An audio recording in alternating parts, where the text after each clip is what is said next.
So welcome everyone to this evening's Friday talk hosted by Pavan Kumar's Leicester and Harrow. We have a great topic tonight, balancing worldly pressure with spiritual practices. And we have a very special speaker, Dr. Pavan Kumar. He's a dentist by profession and has been practicing meditation with the Brahma Kumaris for around 19 years. So we welcome him. And just to say, if you have any questions, any comments, put them in the chat and we'll pick them up. There'll be time at the end to pick them up. So welcome. Thank you, Natalie. Thank you. Good evening, everybody. Thank you for joining me on Friday. A lovely day for once. I think the temperature's hit almost 20 degrees in London, which is beautiful, which is nice. And it's Good Friday, so a day off. So a lovely day all round. So yes, as Natalie was saying, I've been practicing Raj Yoga for about 19 years now. And the subject of Raj Yoga and its benefits, I mean, I'll talk about it more later on. But I think one thing it really has delivered for me personally is balance. And I think balance in life is such an important thing. People talk about it all the time. Oh, you've got to find a balance. You've got to find a balance. You've got to find a balance. But, you know, what is balance? What is your balance? And I think to understand really is, I think the most important thing in most aspects is understanding that the balance that you try to achieve and attain is something that is purely up to you. You make the choices. And whatever you do to address that balance is that you have to accept that you're responsible for the imbalance. Only then can you start to address the fact, well, how do I find my balance? So it's really not looking at external things that is upsetting your non or imbalance, but understanding you're totally responsible for your own imbalance. That's the most important thing, is to understand that first. Once you understand that, then you've got a chance of finding your own balance. And what I mean by you're responsible for your imbalance is I like to break it down into two parts. One is external and one is internal balance. And the external is more the fact of things of work, social life, family life. And sometimes they are more prevalent, or those are the ones that cause imbalance. So for example, if at work, you know how it is, I know how it is at work, you can get carried away and just work overwhelms you.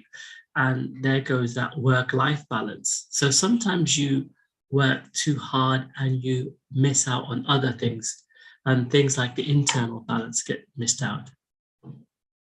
Sometimes social as well, you know, the social balance as well, having enough contact with, say, friends, just enough to feel part of community, because as human beings, we all want to belong. Just having enough friends. You don't have to have many, but enough. But the balance externally of having, say, too many friends and finding solace in too many friends is the fact that you can lose your identity, because you, as you know, there's an old saying that you are the average of the closest 5 people to you. And if you've got a lot of connections, 10, 20, 30 friends, you can lose your identity because you start aligning with other people's beliefs and systems like that. So again, having that balance there is what's quite important. And the external balance, like I said, it tends to be the first one that kind of comes our way. It's the one that we all do. You know, we're all part of a family. We're all social beings.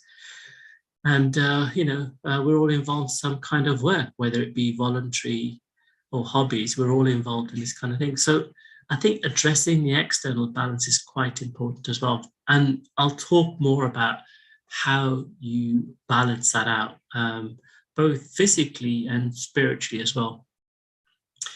And I think the internal balance needs to be addressed as well. So not only do we have to balance out the external, we then have to balance out the internal aspects of ourselves, and then obviously have the balance between external and internal.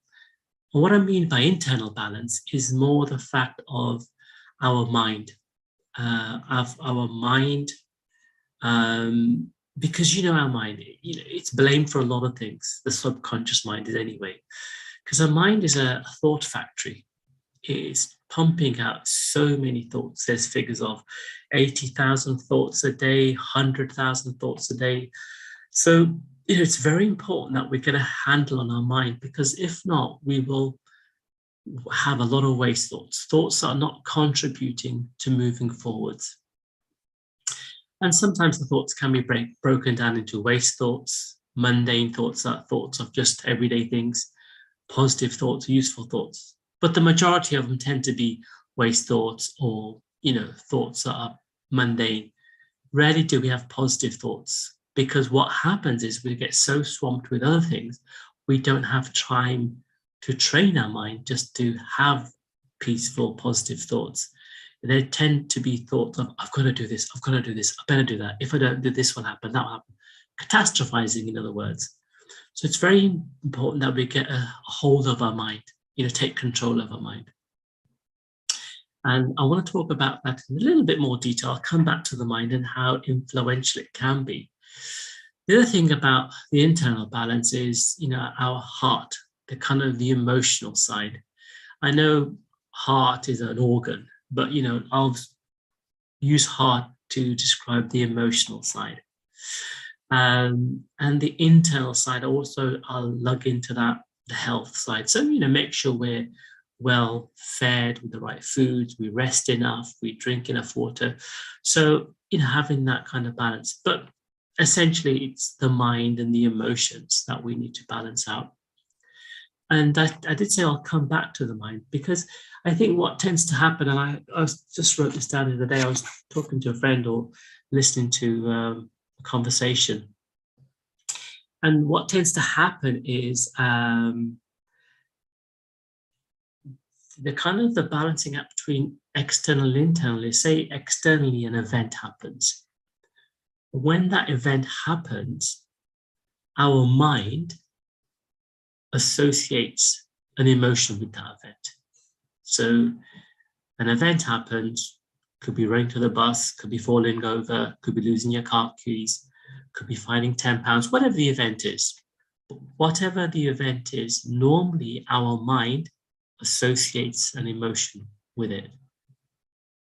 And then once we get that triangle of event, and then the mind getting in between, and then the emotion attached to that event, the important thing is the mind. Like I said earlier on, we need to control what kind of emotion we are attaching to the events. Because like I said earlier, if we start to catastrophize too much, we start attaching negative emotions. I'm not good enough. This is not going to be like this. Fuel prices are going up. I can't afford this. The petrol's up. I can't do this. So our mind is the one that attaches the emotion to it. Now, sometimes it happens so fast that you get the event and straight to the emotion. Mind is just forgotten. So it is quite important to pay respect to the mind, because it's very, very influential. And again, I'll talk about how we can take control more of our mind. And this is where the spiritual practice, so meditation, can help to calm that down. So I hope that sets the scene about balance. I think another important thing I find is with balance is that don't get too worked up about trying to create a formula for your balance. Because, I look at myself and people look at what I do and they think, gosh, how can you function? How do you get on with this? You're working too hard. You're doing too much of this. You're doing too much of that. But what they don't realize is that is what makes up my balance. So everybody's balance is individual. So just because you put yourself into work a lot, as long as the other things are balanced up with that, then it's okay. And only you can assess that yourself. So there's some work to be done. It's a kind of thing like, I can't control this. I'm just going to let it be. Well, you can control this. What it is, it requires work to understand what's going on, understand where you have to give a little and addressing the situation of work, to I can do enough because I can do this later on to balance it out. So it's actually taking charge of your timetable. So for me, I love my work. And for me, working hard, doing long hours, it's not a problem. That's part of what gives me joy, gives me a purpose. And yeah, so for me, that works quite well. For some who in their job, they may not like it, that may be not the right balance, because in the job that they're in, which may not enthuse them so much, they may not be able to address that balance, because what happens at work where it's not quite a happy place, negativity sets in, negative thoughts can come in. And then that balance of trying to readdress that with the external and the family and the social, all that starts to go off the scale. So that's one important thing. So your balance is very unique to you, and don't let anybody dissuade you. I'm not saying not listen to people and not take advice, but do spend time and understand what really makes you tick and what are the factors that you need to get that to happen. That could be relocating, changing job, changing your social circumstances, and more importantly, looking at the mind. Like I said, the mind is a quite an important thing, because even though that's on the internal side of the balance I was talking about, internal and external, the mind also reflects on the external. For example, this example I gave earlier about an event happening and the emotion you attach to it. The mindset normally is something happens on the outside, like an event, and automatically we have an emotion. And we react to that. We see something, it saddens us, and it either makes us angry, makes us sad, can make us depressed. But if we look at the other way, where we're in control of our mind and control of the emotion we attach to the event, we can rationalize it. We can add context. We can add perspective. So the event that may have troubled us earlier, maybe like seeing a colleague at work being dishonest or someone being abusive. Yes, it's not a nice thing, but rather than letting our emotions just jump in and cloud our actions and judgments, if we can rationalize that, add perspective and context, we can respond to it, not react to it. And in that way, we have better outcomes. And in that way also, I find for myself personally that I maintain my calm for longer. And now that is part of the balance, having those three elements, happiness, peace or calm, and having that internal aspect of love, the heart that I talked about, having the internal balance. So I think it's very important to understand the fact that the mind itself is important. And like I said earlier, the subconscious mind is blamed for a lot of ills, and we wrestle with it a lot and trying to find ways how we can wrestle back control of the subconscious mind, or allow it not to interfere with negativity. But also the subconscious mind can be positive as long as we feed it, and as long as we control it, and as long as we put into our subconscious positive thoughts. And there's ways we can do that, and I'll touch upon that later, which is quite important. And that's like a general practice we can all do. The one thing I've mentioned there is practice. It's something that will take time, and something that will require dedication to find that. I'm sure all of you have found these kind of situations where balancing up family life and work and everything else can be overwhelming, but there's a solution. And I think sticking to it and getting through the hard work will pay dividends. I was looking to balance myself, and I was reading a book, and I came across this one thing that the Japanese people have put it quite nicely. And some of you may have heard it. It's called Ikigai. And it's what they kind of believe. There's no kind of direct Western translation. I think, let me just see if I can share my screen. It'll add a little bit more context to what I'm talking about, because I really found this model works really well. Let's have a look. Let's have a look how I can share the screen.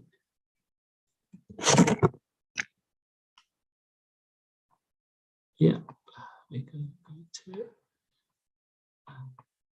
Here we are.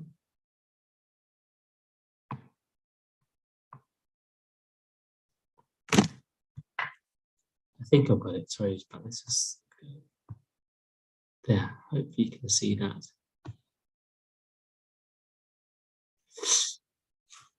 Yeah, Ikigai. I was using a second screen as well, just look across so I can see what I'm saying.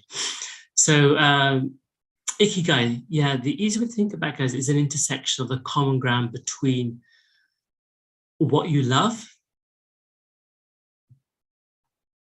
what you care about, what the world needs, what you can get paid for. And this is kind of more if you're working in like a vocation.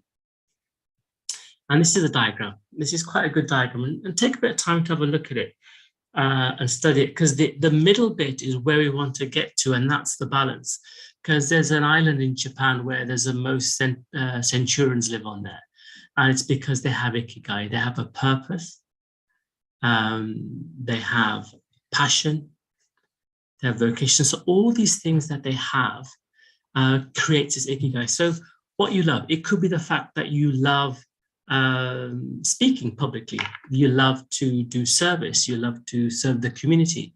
You may love to tend to books in a library, whatever that may be. But finding out what you love is important.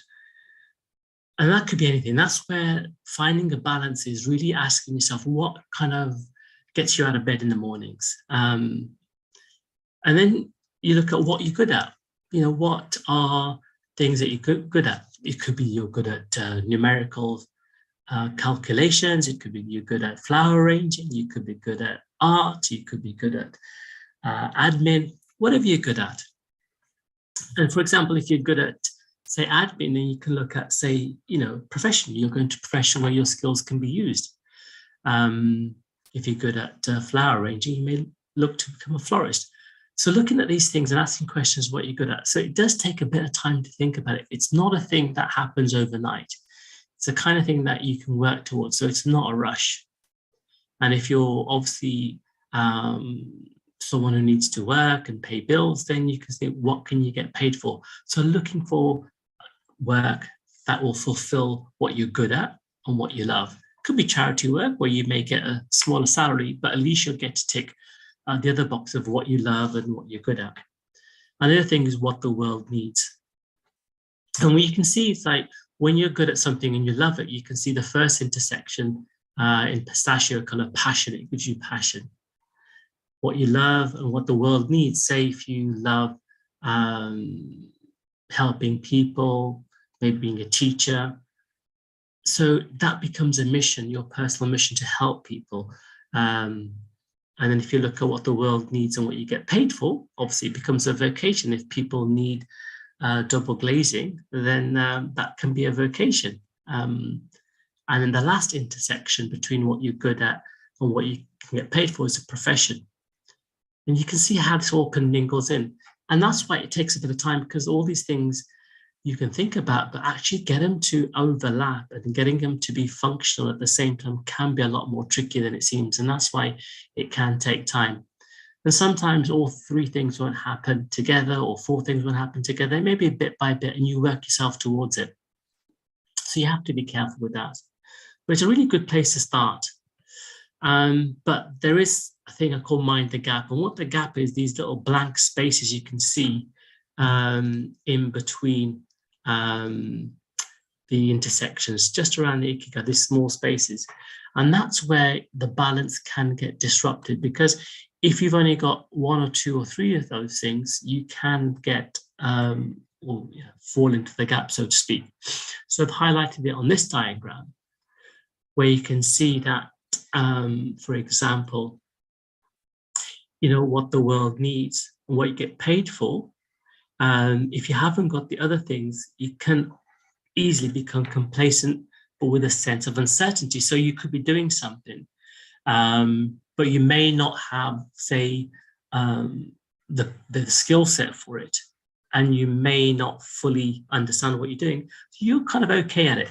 So, you know, there's initial sense of doing it, but there's this bit of uncertainty because you're not good at it, or you're not the best at it. You do quite well, but that builds a little bit of uncertainty. Just a slight difference, because the intersection does include what you love, what the world needs, and what you can get paid for, but it's just a skill set. If you look at the other side, where you're missing what the world needs, you can love something, be good at it, get paid for it. But if it's something like what the world doesn't need or what you think people aren't responding to, there may be a little lack of satisfaction, job satisfaction. So these are small things. So when you think you've got your ikigai, but something doesn't sit right, it could be these little things where the ikigai, the balance of those things is slightly off. So I've used this on myself a few times and it's changed over the years. But it's something definitely worth looking at because it asks you a lot of questions internally about how to find your balance. And I've kind of listed out the essential qualities of it. It's challenging. And this is the same thing as finding a balance for ourselves. It can be a challenge because a lot of times we look for things for shortcuts. I certainly did. So it does take a little bit of time to do that, but it's worth definitely running the course with it. Obviously, it's it's your choice. You choosing to find these things. A lot of people haven't got the time to do it, but they actively want to improve upon their kind of situation. The only time you can do that is actually if you choose to take the hard steps to get towards that. So it's something that I think if you put the effort in, you will come good and find that pathway that kind of gets you to that contentment. Like I said, it takes commitment and time. And obviously with people who are balanced and they tend to find that their well-being is improved because in that balance, you have the contentment of job satisfaction, feeling confident, having peace, love, all those things start to come into place. And that is why in this kind of little island of Japan, where they're the highest number of centurions per capita, is because of the well-being that it creates. So it's also true that their diet has an impact on it, but that's part of their ikigai as well. They actually look into that as well. Like I said, the internal aspect of finding a balance, health-wise, is diet and rest, and they follow that as well. So the important part of this is the mental well-being. That is why it's worth trying to find your ikigai. I'm just going to share any more. Oh yeah, the other thing sometimes people find with trying to find their ikigai is, ask yourself some questions when you're on your journey to find your balance. What do you really want out of life? What do you want to change? And ask the big questions. Don't be shy. If you start thinking big, at least you've kind of going to cover a lot of bases. And then obviously some things are not realistic, but they can be achievable over a period of time. Ask yourself, what makes you happy? And that's the important thing. Addressing some things like that, hard questions, but it's definitely, again, worth looking into that, journaling, and sometimes even asking your friends about your personality. What do you think will suit me? Because sometimes when our own emotions get involved, it's hard for us to rationalize certain things about ourselves. We don't tend to think well of ourselves. We always think we're not good enough, we can't do this. So sometimes it's worth asking people around you that you trust. And also just think of moments in the past that really enthused you. Something happened, you thought, oh yeah, I really felt good about that. So I think back, there could be small little moments that really gave you a buzz, and explore that as well in a bit more detail. Okay, so I just want to share those things about ikigai because I thought if I just spoke about it without the diagrams, it probably wouldn't make much sense. Let me just see if I can stop screen sharing now.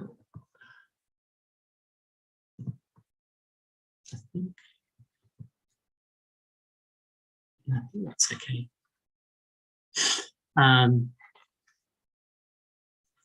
So, spoke a little bit about balance and addressing it. I just want to concentrate more about the balance of spiritual life and working life and living in the kind of tough world that we're living in. Because I know a lot of people have gone through a lot of changes with, say, COVID. I know that's kind of an old thing now, but still prevalent. We see the world changing because of the war that's going on in Ukraine. It does set uncertainty to a lot of people because it has impacts financially, gas prices, electricity prices. So all these things externally are beyond our control, and we can't change that. The thing I've been realizing, just to maintain my own balance and my own ikigai kind of feeling, is the fact that we have to have a certain amount of toughness, a certain amount of letting go, a certain amount of acceptance. Because with our balance, we can easily get rocked because we're managing quite a few things. We're managing our emotions, we're managing things around us. So when we're managing a lot of elements, we have to be able to step back and sometimes not get involved and let go of things. Otherwise, if we get too caught up in the world around us, we can easily get sucked into it. And that again will take my balance away. I remember when the COVID pandemic first started and when the war first started, you kind of automatically hear the news or get attracted to it. But after a little while, you kind of realize that you invest so much emotion and thinking about what's going on that you lose your center. You kind of get away from it and you start thinking about other things. You start going away from what gave you that balance. It's not to say to be too disrespectful of it or disregard it. We help as many people as we can. We send good wishes. We do what we can locally. But it's not the fact that we can change what's going on all the way over there. All we can do is send love, vibrations, and physically we can help people around us locally. So it's understanding what we can affect around us. At the Pavan Kumar, there's a little saying that, if we change the world inside, we can change the world outside. And what that means is if we change the world inside ourselves, our mind, the way we think, the world around us, our own world, starts to change as well. The people that we work with, the people that we live with. And that's what we should start with, the smaller steps. And as that grows, we can then start affecting larger circles and larger circles beyond that as well. So it's understanding the fact that the most important thing or the most important person in this is the self. And to protect that by letting go of things, because if we hold on to it, we're kind of almost denying access to ourselves. And if we do that, then we can lose our way.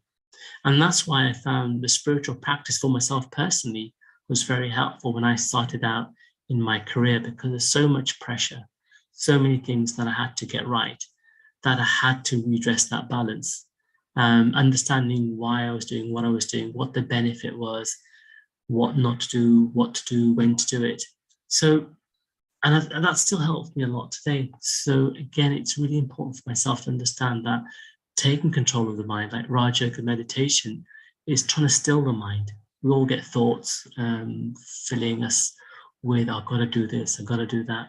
And it takes away what I really want to get to. I want to understand what really makes me tick. What is my purpose in life? The big question. What's my role? What am I here for? And once you begin to understand that and get to grips with that and take charge of that, understand that you're responsible for discovering this.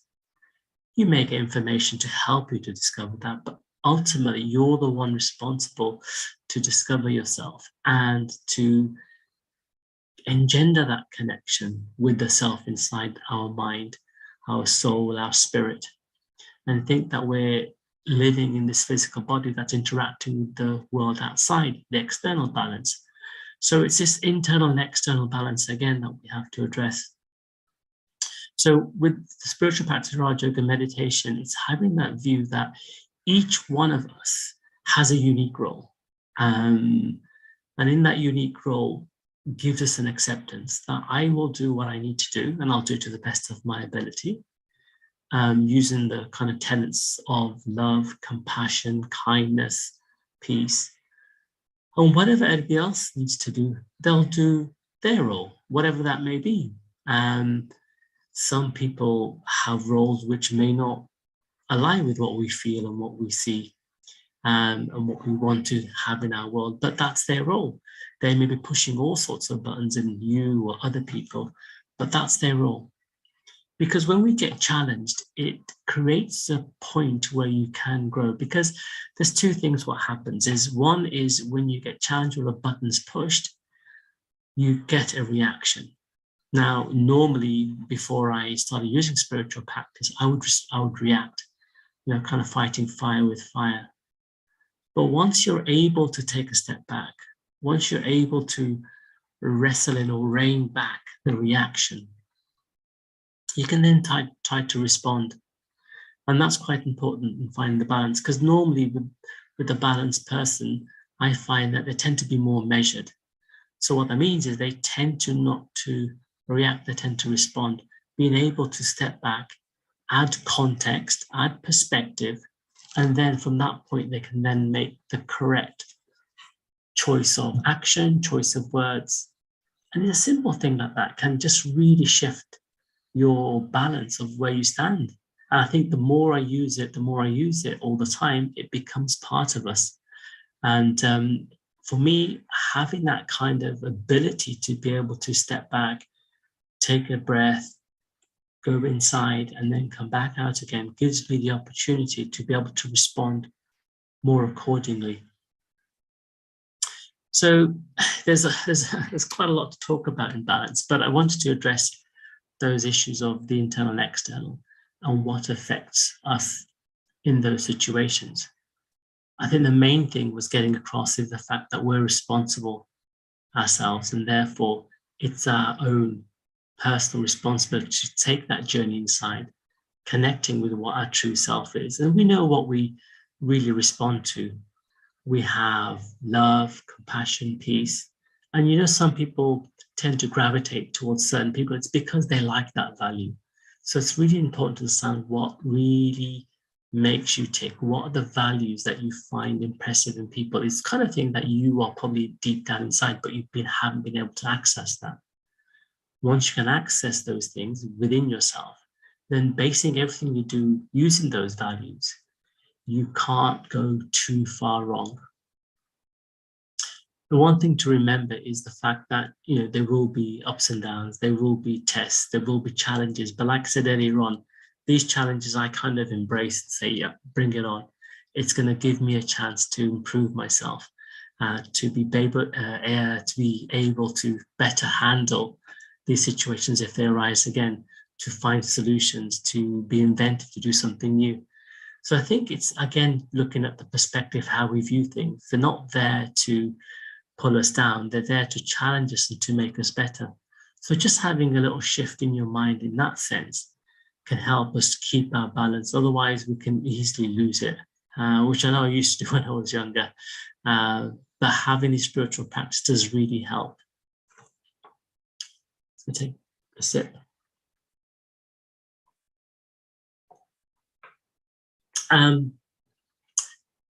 Good. So yeah, I want to just touch on one more thing. And it's just, I want to talk about having goals and targets. A lot of people in this world, and I know with work and personal, we all have goals and targets. And I think what I find with goals and targets, they can be a burden if we don't understand what these goals and targets are there for. And the goals and targets could be to lose weight, it could be to be better at your job, which is fine, which is good, because you need direction. But the one thing I think when I found when I had goals and targets which were unattainable is they were very quickly responsible for taking away my peace. So I think a lot of people tend to, like, especially New Year's resolutions, or when something happens, they want to respond, okay, I'm going to do this from now on. I'm going to do this. So they set themselves a little goal or a target, which is good because it gives you direction. But you've got to balance that out by having enough understanding to find out that don't let it overwhelm you, and don't let it override anything else that's more important to get to that point. I'm going to stop there for a second because I've spoken quite a bit. Natalie, are there any questions that are coming up at the moment that I can take? Yes, there is actually. There's a question that's come up. As you said, balance is different for all of us. As you shared your own experience, didn't you, about you like lots of work is good for you. But it says here, how do I work out what my work life, spiritual life balance is? That's a good one.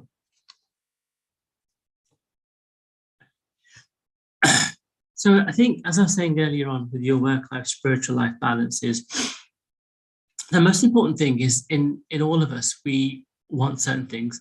No one, you don't get courses in how to be angry. You don't get 7 steps to madness or 4 steps to anger. It's always like 7 steps to perfection or 4 steps to happiness. So we always tend to gravitate to be in a state of contentment and happiness. So that's the first thing. And I think what tends to happen, you have to understand where that comes from. And they say that happiness is our own choice. Who holds my happiness? Is it from myself or is it somebody else? And this is what I touched upon earlier. Our happiness is something that's our own responsibility. Yes, your siblings, your friends, your loved ones can give you happiness because they look after you, they may protect you, they give you comfort, they give you joy. That's fine. That's what human beings are. We're social beings. We want to belong. But just imagine that person's not there anymore and you've been relying on them for this kind of comfort. And this is what it means. You have to be responsible for yourself, because if that person's not there and you're left on your own, what do? If you're relying on someone else to provide that for you, that happiness, then you're in trouble. Now, if you're responsible for your own happiness, well, what does that mean? Well, it's understanding your own greatness, understanding what you can do, what you can achieve. So no matter what happens, I will be happy, content that I am in my life doing the best I can with what I know. So understanding that I am a spiritual being, and all of us, bar none, are filled with love, peace, joy, or a yearning or a connection. Internally, deep down, we all are these spiritual beings that are filled with love, peace, joy, happiness, and the truth inside. It's just how close we can get to it. And that's why part of the Ikigai was having enough balance between social and me time. A lot of people find it uncomfortable to be with themselves because they're just not happy. They just don't know what to do with themselves. And they rely on other people to give them that comfort. Because many a time, you will be on your own. And then you have to be comfortable with your own existence and presence. And that's why it's important to really deeply understand who you are. I'm happy in my own skin. I'm happy with the person I am. I'm happy with my decisions. And I'm happy with what my purpose is. And with spirituality, there's also the understanding of a greater existence, of a spiritual being above us, the God, the divine light, Mother Nature's energy, whatever you want to call it. In my view, I look at God, the divine being, as being the overarching energy around me. And I can access God's love, peace, everything He gives to me at any time by meditation, Raja Yoga meditation. And that's why for me, I've maintained my spiritual practice, because I can access these qualities anytime. And if I can access these qualities from the divine energy that surrounds me, then whenever I do feel alone or on my own, I can always access it to recharge myself, to understand that I'm not alone, that this being, this divine energy, chi, the life force, is always ever present, not like of somebody you know or a family member you love, because they will perish and they will pass. But with an eternal energy, such as the divine God, it's always there. So you can always access that. So you're never alone. So if you can understand the self and then able to connect to this higher source, and for me, it was Raja Yoga meditation, I always have this feeling of contentment and happiness no matter what. Now, you asked the question about how do I find that at work? Now, with work, there's lots of challenges at work. It could be a member of the team not pulling their weight. It could be a member of the team who's disrespectful to you, who you don't get on with. And sometimes, you can be as kind and as forgiving and as cooperative as possible, but they will not change. And sometimes you have to physically take yourself out of the situation. It's like the old adage of the double glazing salesman, having that tenacity of keep knocking on the door until someone agrees to a sale.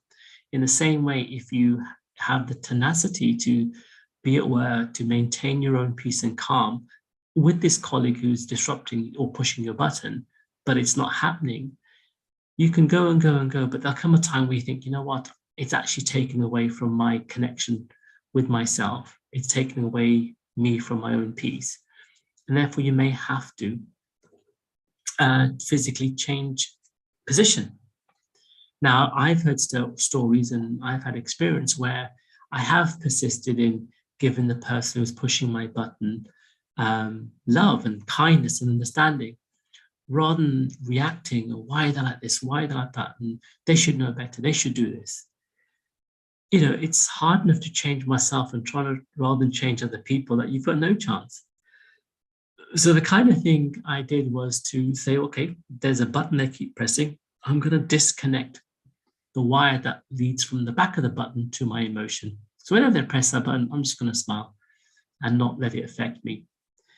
And when I did that, I wasn't responding or I wasn't reacting to what they're saying, but rather than respond in a more loving way. And what that did was, once they saw change in myself, they changed. They actually stopped being an interference because they weren't getting a reaction. Because a lot of people at work, or when you're challenged, they're looking for a reaction. They want their fire responded with fire. But if you don't go and give it to them, they'll look elsewhere for it. So I think finding that balance at work is important to maintain your own personal balance. So I think it's the kind of thing that you have to explore deeper within ourselves and then take it to work. The other thing about the amount of work that you do, only you can find that balance for yourself. Like I said, for me, I could work 12 hours and think I could do more. It's because I have that passion for it. It's the kind of thing people need. It's the kind of thing I get paid for, and it's the kind of thing I'm good at. But I'm also, when I'm with family and friends, I equally commit to that as well. So what time I devote for family and friends, again, it's concentrated, but it's full of quality. So that's balanced. So it's balancing up enough of work and my family and social life that it works for me. Now, if work is, say, shift work, and you've got to do a 12-hour shift and you've got no choice in it, and you find it hard going, that's difficult because you've got no choice in that matter. You're at the behest of your employer. So in that instance, you've got to then be clever and think about, okay, I'm in this situation. What can I do to make the hours go by? Now, like I said earlier, just a few moments ago, if I understand my true being, my true nature as a spiritual being, then internally I could be happy in my own skin, standing, sitting in my own silence, in my own thoughts. So even though work can be challenging, you can take a step back, not withdraw from it, but just internally take a step back into your safe space, your sacred space inside. And whenever you get a chance, go into that. Now, for me at work, that sometimes happens if I'm in a difficult meeting or just need a little bit of time out. I will maybe just go for a walk to the water dispenser, even go to the restroom for a minute. And even in that moment, when I'm taking that walk for the next few minutes or having a drink of water, I will just use that time to find pause and take a few deep breaths and connect with myself, and then come back and go again. So I think finding the balance of work is being able to have good deadlines and good boundaries, and hard lines where you don't cross. If you find you can easily get swept by the number of hours you've got to do, then having boundaries is quite important. So again, if you can control those kind of things, it will give you a better chance of finding a balance at work. So I think it goes hand in hand. And the more I practice it for myself, I realize that everybody should be taught the value of meditation or spiritual practice, because it helps everybody, no matter what their career or whatever career path they're in. If they've got this internal space, that sacred space they can go to, you can pretty much get back to your center, your balance very quickly. It does take practice. And I remember that was the same for me.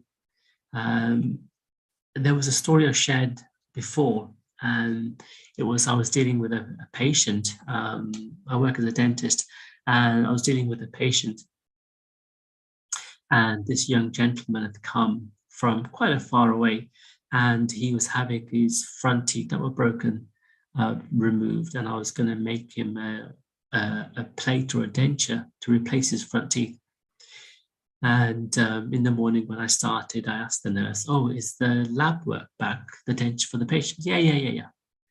So anyway, I proceeded to take out the broken teeth and the other teeth, and when it came to fit the denture, it wasn't the patient's denture, so I couldn't give him his teeth. And there's this young man who'd traveled down from Leeds to London, and I didn't have teeth to give him. Normally, before my spiritual practice and me finding a kind of a sacred space to where I can diffuse myself, I kind of just paused for a second, thinking, okay, this is not good. What can I do to get this right? And the first thing is I just turned around to the patient, "Look, I'm really sorry, but the lab work isn't here. There's been a mistake, and I will see what I can do to fix it." Then I went and spoke to the laboratory, and they said, "Oh, I haven't delivered the lab work. I'm going to finish it off today. I said, "How soon can you get it to me?" They said, "Well, 2 hours at the best, but ideally later on this evening." I said, "Okay, so the patient's in the chair and they need their teeth straight away." And he said, "Oh, I can't do that." So I went back to the patient and said, "Look, I've spoken to the laboratory and they said they will finish it off, but it won't be till this evening." He said, "Well, I was going to go back to Leeds tonight." I said, "Look, that's fine. You know, if it's something that you need to stay overnight, I'll happily pay for your hotel room and we can get it fixed tomorrow morning." Luckily, he said, "It's okay, I'll phone a friend and I can possibly stay over at his place and I'll come back the following day. All I'm going to do is stay at home and, not do much." Anyway, he went home, came back the next day, and, I fitted his denture, everything was fine. And that's a very poor situation. Normally, if I didn't have this balance, I would have been fuming, red, livid, asking the nurse, "Why didn't you do this? Why didn't you check that? Why did you not say that the denture wasn't back?" And the poor nurse had done what she did. She checked the lab work, she checked the patient's name, it was there. But what happened, I think, was the fact that the patient's surname had the same surname of another patient.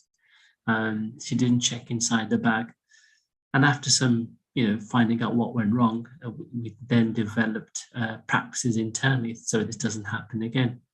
So what I'm trying to say is that sometimes when there's a catastrophic event, if I didn't have the ability to step backwards and just see what's going on, have perspective, and trying to find that solution, like I said, always look for a solution, then it wouldn't have been as, well, I wouldn't say pleasant, it wouldn't have had the outcome that it had. I think because the patient realized that it was an honest mistake, it has happened, and I tried to readdress it with candidness and with truth, he was okay. So I think having that balance and having the demeanor that you can be calm and be responsive, be truthful, I think the person opposite you can feed off that, and they tend to be easier on the situation. So you become cooperative. So you kind of work together to work through the situation. So I think the balance of work really, really, really, really is important, that it can only really be achieved if you've got an internal balance. And at the top of the talk, I spoke about the internal balance of the mind. And that's what Raja Yoga meditation for me, or any kind of practice of meditation that helps you to take charge of your brain or control some of your mind thoughts. It's really important so it doesn't let you run away and get all flustered and confused about what to do. So it's really calming the mind, taking charge of it, and then moving forward in that space. And then automatically you tend to make the right choices to address the balance externally. You become more rational. You tend to make the right choices in discovering ways to achieve that balance. So it's a long kind of answer to a short question, but I hope we got there. Great, thank you. Just there's another question and a comment. Someone said, "Thank you for an inspirational talk. I've really benefited, enjoyed this. Love the," how do you say that? Ikigai. Ikigai. Right, Ikigai. Okay, there's another question here. Actually, it says, You mentioned about goals. I set goals for myself and never seem to fulfill them. Where am I going wrong? Any thoughts on that? Yeah, I think with goals, like I said, they are good. And I've always kind of had goals or targets. And I think what you need to do is reevaluate your goals. So it's good to have goals in the sense like, okay, I want to achieve this. And you set out to achieve it. But like the person saying that they don't tend to achieve their goals. I think with a goal, you have to break it down. Say, this is a goal, give it a score, how realistic is it, and when do you expect to achieve it, and when you're going to review it. So, say you set a goal, I'm going to lose £8 in 4 weeks or whatever it is, or I'm going to complete my thesis in 4 months, but I'm going to have a check at 2 months and see where I am. So I think with goals, it's always best to reevaluate them. Set the goals high. Like our parents always say, aim for the sky. You'll get halfway there. You're going to get somewhere. Aim for the top, you'll be somewhere thereabouts. If you aim for halfway, you'll only get halfway or slightly less. So it's fine to have goals which are ambitious, but you also got to have realistic checks and stops in there. So a point where you can pause and reflect back halfway through your intended goal time. Say, well, actually, how close am I to my goal? Okay, my goal probably or my target needs to be reevaluated. Then go back and try to understand why it wasn't achieved. Why do you think it wasn't met at that time? And you may find it was because of this, because of that. And if you amend that, then the next time you set a goal, you'll be more mindful of, okay, I'll set this target, but I'll make sure that I can do this as well, which facilitate me reaching it. So don't be worried about not reaching your target. Try to have checkpoints within that kind of target range. But then if it's not reached, try to understand why it wasn't reached and see if there's anything that you could have changed. And hopefully there's something you can find. Okay, fine. If I do that differently, I'll reach my goal. The other thing I'd just quickly add is make the goals very easy. When I started out, I was like that as well. I'd make these kind of audacious goals and I was never reaching them. And it's quickly, getting disheartened. Oh, I'm not going to do this. I'm never going to do this. That's, simple thing, just start with goals that you can achieve. So I'd say, okay, today I'm going to have 6 glasses of water. I can do that. And that was easy. The day after, I'll have 8 glasses of water. Oh, I can do that. Or today I'll walk 200 steps or 2,000 steps. So have goals which are easily achievable. And then what that does, it engenders a feeling of achievement that you can do this, and then slowly ramp up your goals. So doing it small bite size, and then you'll actually find, I'm already there already. So that's the other way of doing it. Start small and then build on it. That way you're kind of taking yourself up step by step and not getting disheartened that you're not reaching it. So if you think your goals are too grand and too big, then just turn them down a little bit and start the other way around, step by step and reach it that way.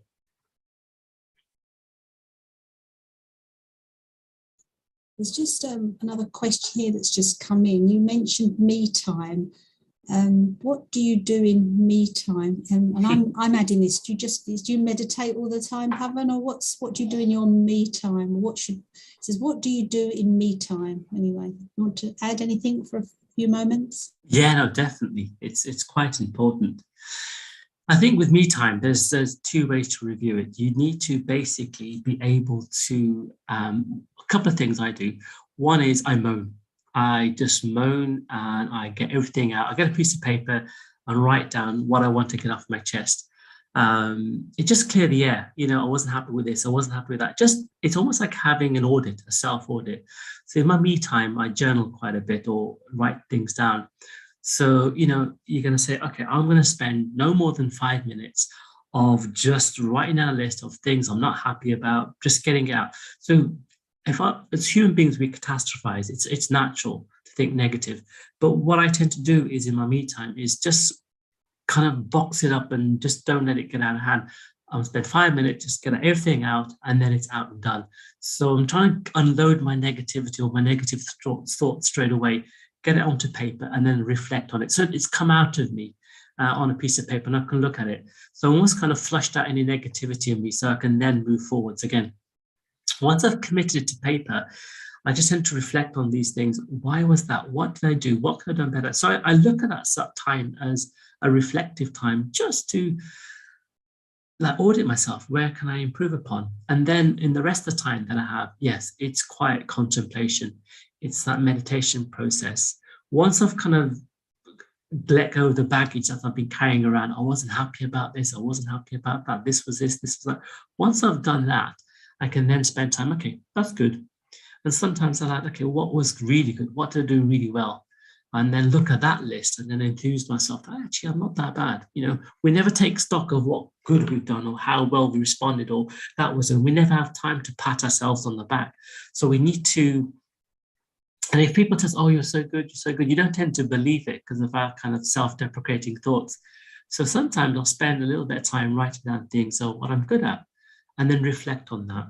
So then, like you said, Natalie, to spend that time, just having some quiet meditation and just reflecting about my strengths, my weaknesses. And in the weaknesses, what I mean about that, what can I do better? I don't see it as a weakness, it's like, what can I do better? And then, reflect on that and take that forward for the next day. Great, lovely.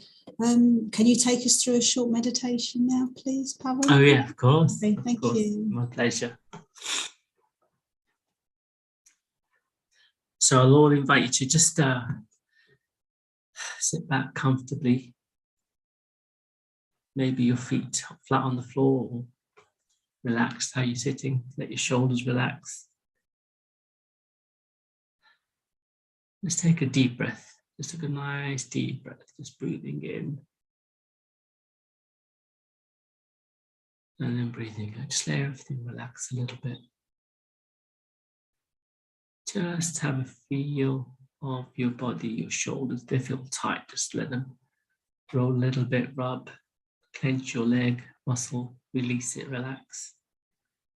Just feel comfortable.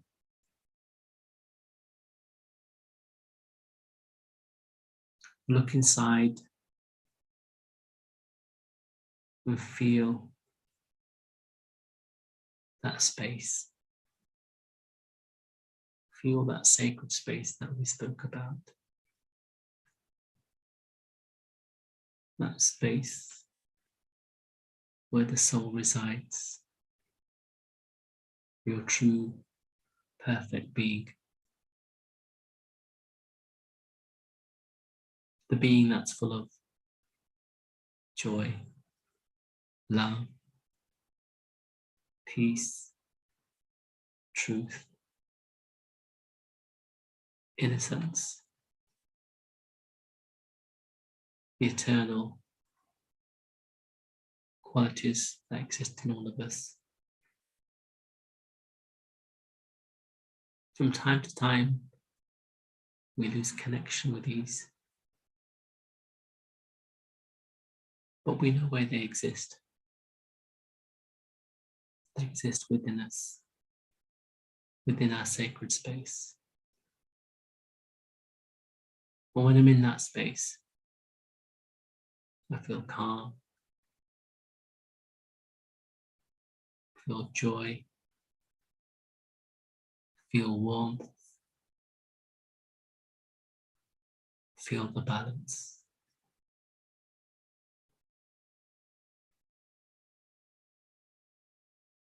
Staying in this time, in this space, allowing us to recharge those feelings, tapping up into the divine energy that's forever there for us. Allowing that to fill whatever we may need to help restore our own resources.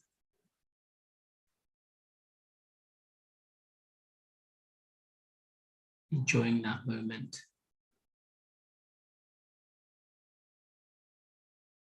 Knowing that's always with you. Knowing that you can go back to that time and time again. Whenever you want. For as little or as long as you like.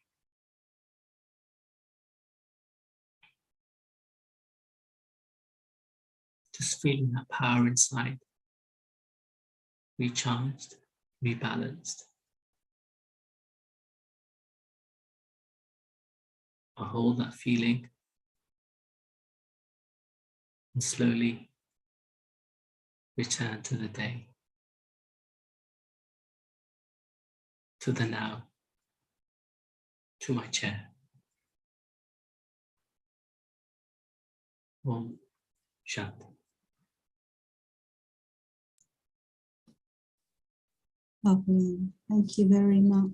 I think what I'm going to take away is the importance of the external balance and the internal. It's like looking at both of them is important. And I like you gave us questions to ask us what makes me happy and what gets me out of bed every day. So, it's good to ask ourselves these questions. So thank you very, very much, Pavan. It's lovely having you with us, sharing your experiences.